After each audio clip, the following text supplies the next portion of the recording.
In a forgotten desert kingdom, shrouded by endless sands and shimmering heat, a prince was born under the shadow of a blood-red eclipse. While the palace bells rang out in feigned celebration, a chilling prophecy echoed through the halls. The royal priests, their faces grim, declared the child cursed, a harbinger of ruin destined to bring the kingdom to its knees. From that moment on, his life was a paradox. He was a prince in name, yet a pariah in spirit, his birthright tainted by fear and superstition. The whispers that followed him were colder than the desert night, and every glance from the courtiers was a reminder of the darkness they believed he carried within him. As the years passed, the prince grew into a young man, but the shadow of the prophecy never left him. He saw the fear in the eyes of his own people, the hesitation in his father's touch. More than anything in the world, he wanted to break free from this curse, to prove that he was not the monster they all believed him to be. He dedicated himself to his studies, devouring ancient texts on history, agriculture, and governance, hoping that knowledge could be a shield.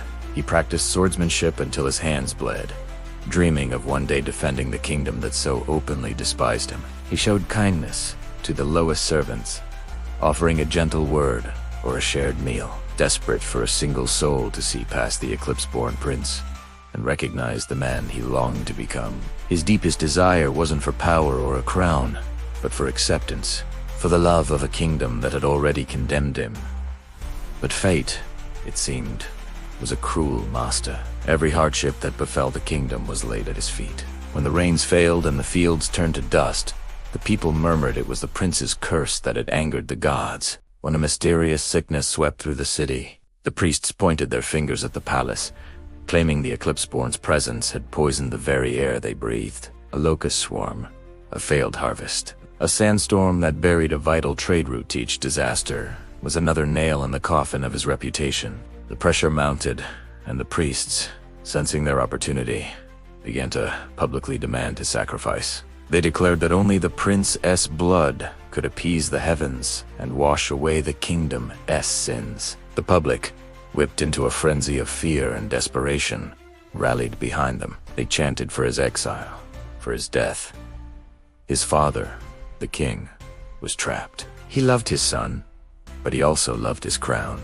He was faced with an impossible choice: save his heir, or save his throne from a rebellion fueled by prophecy and fear. The kingdom was on the brink of civil war, and the prince was at the heart of the storm. The night of his scheduled execution arrived with an unnatural stillness. The air was thick and heavy, the stars hidden behind a blanket of ominous clouds. As the guards led him to the sacrificial altar in the center of the city, the sky suddenly broke open. It wasn't rain that fell, but a celestial fury. Lightning, unlike any seen before, struck the palace towers, shattering ancient stone.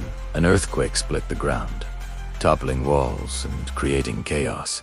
In the pandemonium, the prince saw his chance. He broke free from his captors and vanished into the swirling sands of the desert, the storm his only cover. For weeks, he wandered, surviving on what little he could find, guided by an instinct he didn't understand. His journey led him to a hidden cave, sealed for centuries. Inside, he discovered a collection of forbidden scrolls, texts that the priests had long claimed were destroyed. As he read the ancient script, by the faint light filtering through a crack in the rock, a horrifying truth unfurled before him. He was not cursed.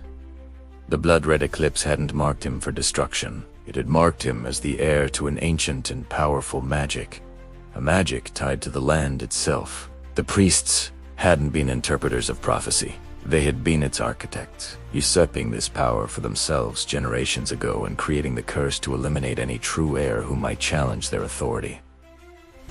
The disasters weren't his fault. They were the land crying out, its connection to its rightful ruler severed. With this newfound knowledge burning in his heart, the prince turned back toward the kingdom he had fled. He didn't return with an army at his back or a sword in his hand. He returned with the truth.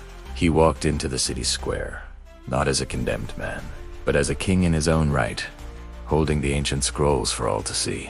He spoke with a voice that carried the weight of generations, exposing the priests' web of lies. He revealed how they had secretly poisoned wells to create plagues, how they had used their own dark arts to manipulate weather patterns, creating droughts and storms to maintain their grip on power. He explained that the kingdom wasn't suffering from a curse, but from a conspiracy.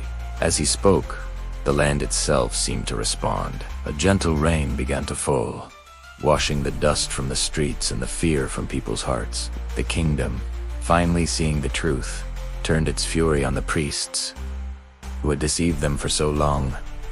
Justice was swift and brutal, but the victory felt hollow. The prince, having poured every ounce of his strength and spirit into this final act of salvation, was broken. The fight had cost him everything. Under the cover of the first true dawn the kingdom had seen in years, he walked away from the throne he had rightfully won, disappearing back into the endless dunes from which he had emerged. Some say he became a wandering guardian of the desert, his magic healing the land in secret. Others believe his story became a legend, a myth whispered on the wind, the tale of the king who never ruled, but saved a kingdom that had never truly deserved him. Thank you for watching this story unfold. If you were moved by the prince's journey, please like this video and subscribe to our channel for more tales of forgotten kingdoms and unsung heroes. We'd love to hear your thoughts in the comments below. Who do you think the prince truly was in the end? A man, a myth, or something more? Until next time, keep searching for the truth.